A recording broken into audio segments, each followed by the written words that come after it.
Bismillahirrahmanirrahim. Assalamualaikum warahmatullahi wabarakatuh. Waalaikumsalam warahmatullahi wabarakatuh. Kembali lagi bersama kami di podcast Nuha Online. Pada kesempatan kali ini kita bisa berjumpa lagi dan untuk podcast pada kali ini juga mengangkat tema perihal tentang Rabu Wekasan. Lah, mungkin teman-teman penasaran ya, apa ya sih itu tentang Rabu Wekasan dan apa sih amalan-amalan yang harus kita kerjakan pada saat Rabu Wekasan. Nah, pada kesempatan kali ini di sebelah saya ini ada narasumber yang sangat hebat sekali. Mungkin teman-teman yang pernah mengenyam di Pondok Pesantren Nurul Huda tidak asing ya, khususnya teman-teman yang alumni di SMP.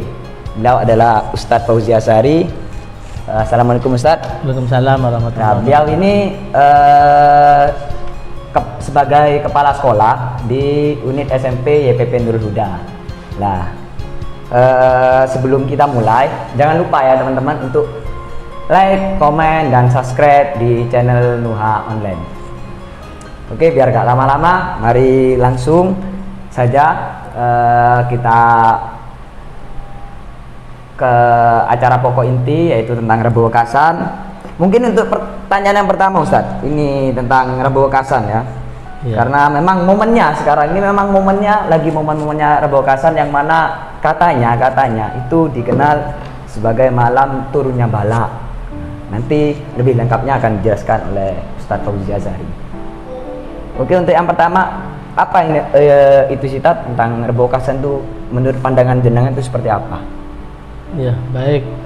Terima kasih. Assalamualaikum warahmatullahi wabarakatuh. Waalaikumsalam warahmatullahi wabarakatuh. Untuk istilah Rabu Wekasan itu sebetulnya dalam dalil yang sharih tidak ada.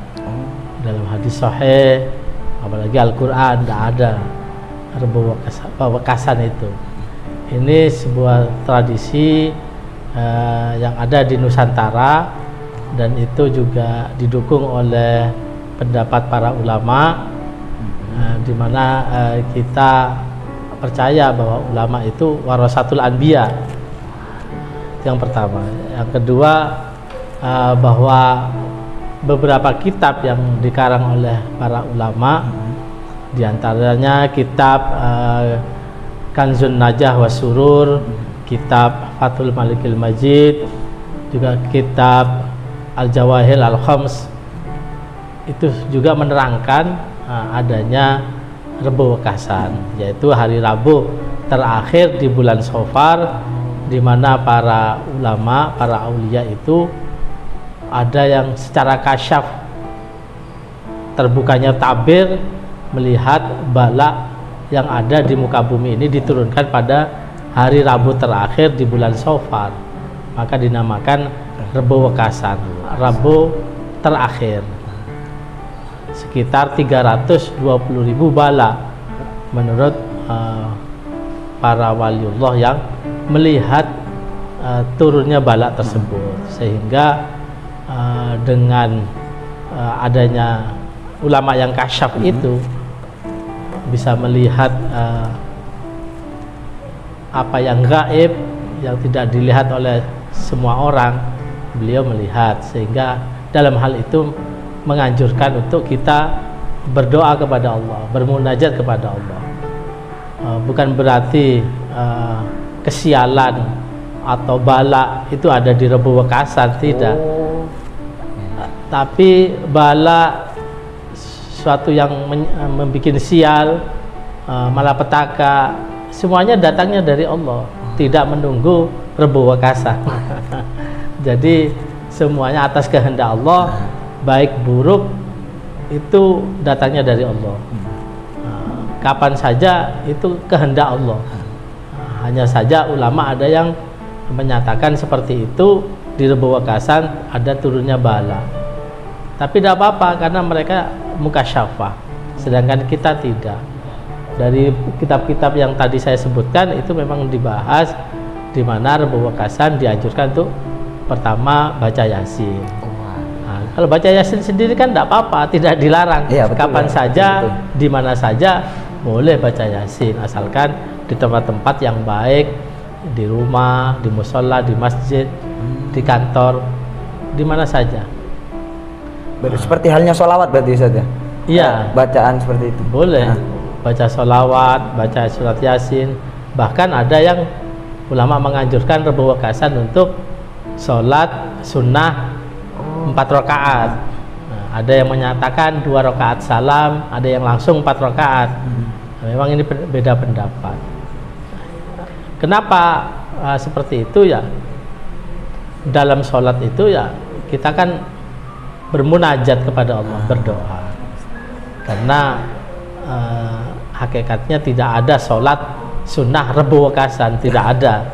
Tapi kalau kita sholat di hari Rabu Wakasan, tapi niatnya sholat sunnah mutlak, niatnya sholat sunnah hajat, ya hajat apa saja, hajat lidaf'il bala, untuk menolak bala boleh. Nah, karena Allah sendiri menyarankan wasta'inu bisobri wassalah, minta tolonglah kalian kepada Allah dengan sabar dan dengan sholat. Jadi sholat boleh dengan niat sholat hajat, dengan niat sholat sunnah mutlak, sholat sunnah tahajud, sholat sunnah taubat, dan seterusnya. Yang sholat sunnah Rebu Wakasan nggak ada. Oh.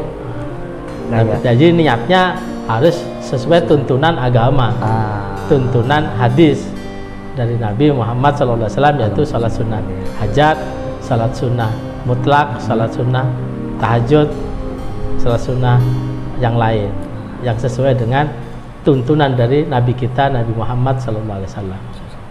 Nah, baik Ustaz. Untuk perihal tentang Rebu Wakasan ini, ada beberapa ulama ini pernah juga diangkat sama ulama di MUI Jawa Timur, katanya itu kita boleh atau tidak merayakannya, seperti itu. Itu kalau nggak salah di detik.com kalau nggak salah. Itu memang benar ya Ustaz? Iya, betul. Memang dulu pernah diangkat dalam Muktamar NU, tahun berapanya saya lupa. Dan itu dibolehkan asalkan yang kita lakukan, ibadah yang kita lakukan di Rebu Wakasan itu tidak menyimpang dalam ajaran Islam, tidak bertentangan dengan Al-Quran dan hadis, seperti yang saya katakan tadi, baca Yasin, ketika sampai kepada ayat salamun qaulam mir rabbir rahim diulang-ulang. Ada yang mengulang-ulang sampai 100 kali, ada yang 313 kali. Boleh saja, ada apa-apa. Wong itu ayat Al-Quran, tidak masalah. Kemudian dengan sholat sunnah seperti yang saya katakan tadi, niat sholat sunnah hajat lidaf'il bala rakaataini lillahi ta'ala, boleh, tidak apa-apa.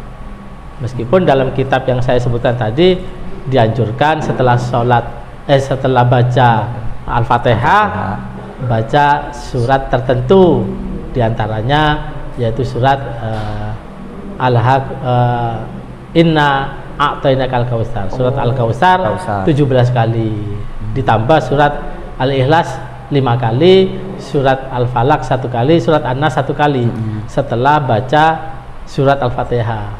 Nanti rakaat kedua sama, setelah surat Al-Fatihah baca surat Inna a'tainakal kautsar. Surat Al-Kautsar itu 17 kali. Ikhlas, surat Ikhlas 5 kali, surat Al-Falaq 1 kali, An-Nas 1 kali.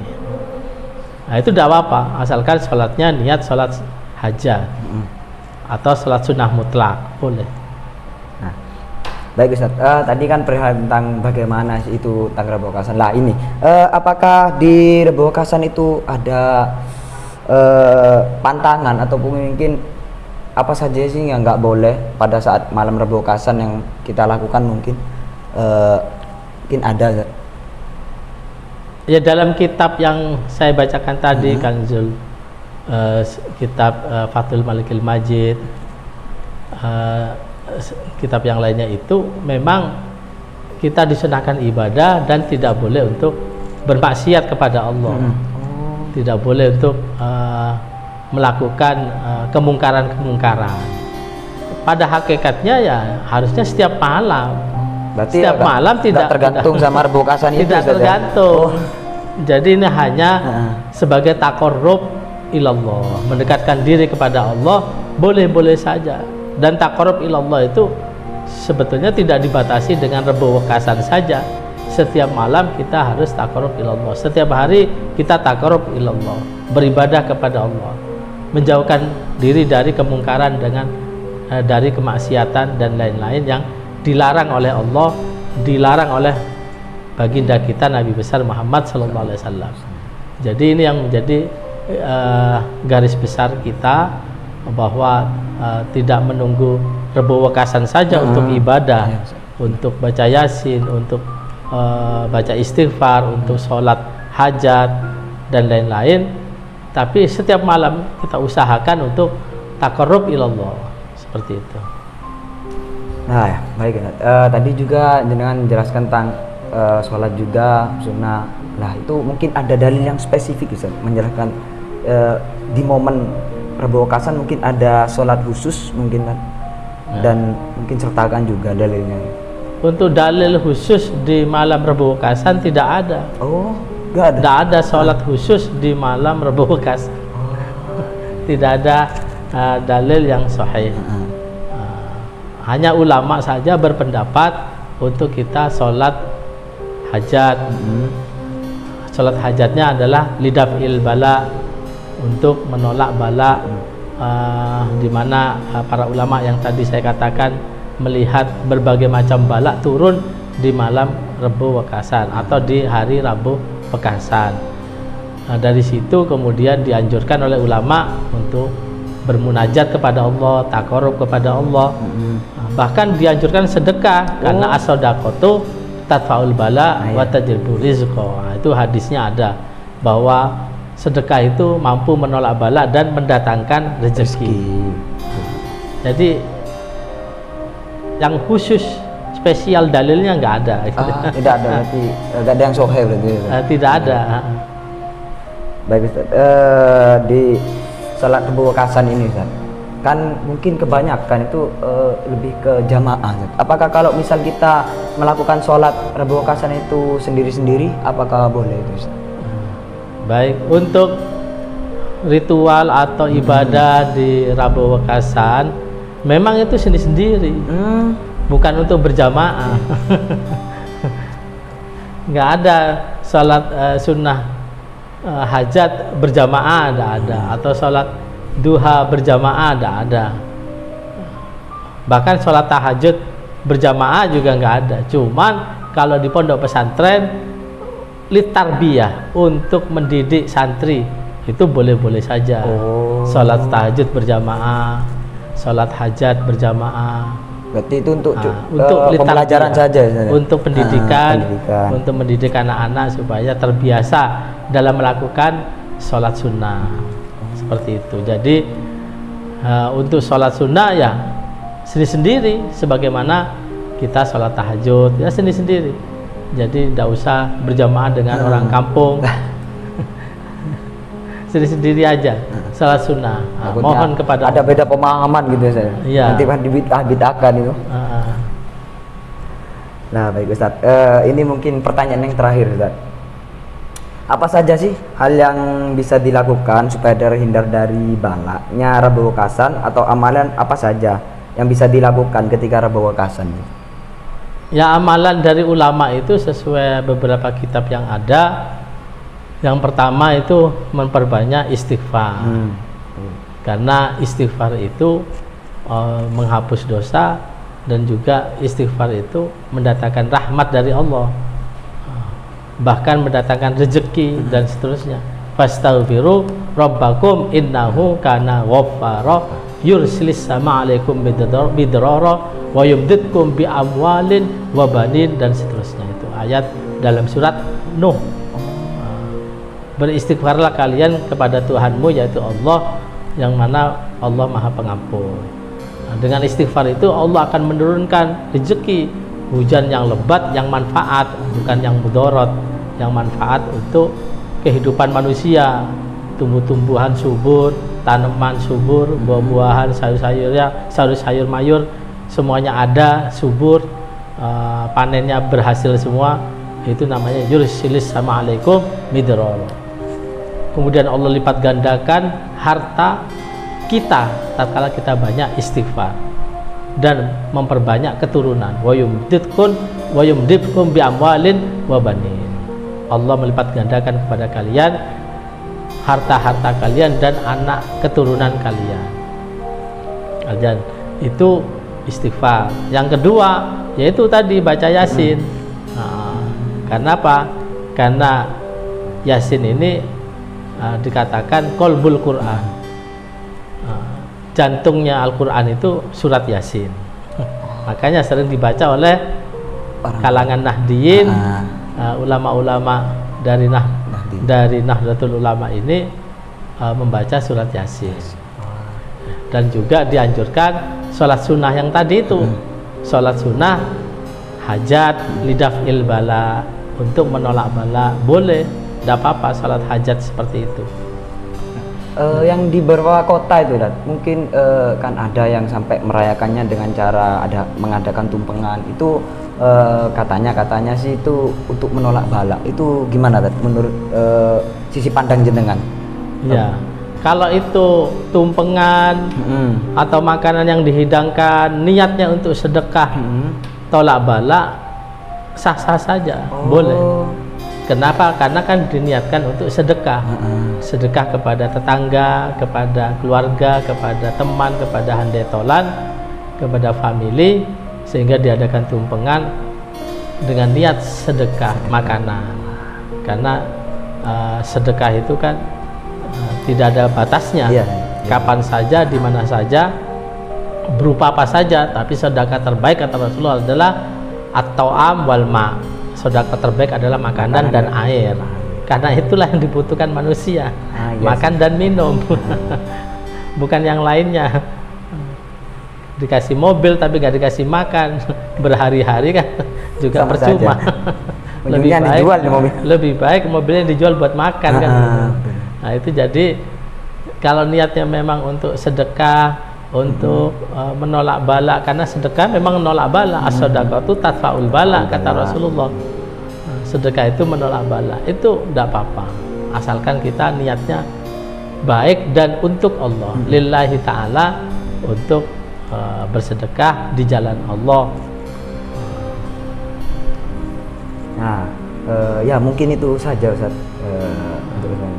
untuk yang kami tanyakan. Nah, baik teman-teman semuanya sudah paham kan tentang apa sih itu Rebo Kasan? Tadi sudah dijelaskan oleh narasumber kita Ustaz Fauzi Azhari, yang mana tadi menjelaskan secara detail mulai dari apa sih itu Rebo Kasan dan tata cara sholatnya itu apa saja, ibadahnya itu seperti apa, dan amalan, dan mungkin ada larangan-larangan apa saja sih yang nggak boleh. Dan pasti kan kata Ustaz Fauzi tadi jangan sampai kita mendekati yang namanya zina seperti itu.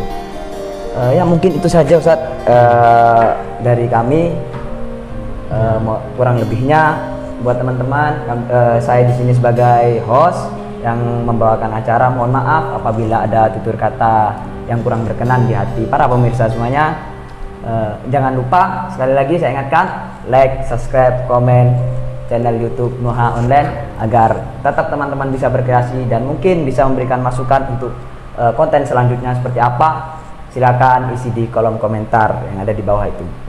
Terima kasih dari saya. Wallahul muwaffiq ila aqwamit thoriq. Wassalamualaikum warahmatullahi wabarakatuh. Waalaikumsalam warahmatullahi wabarakatuh.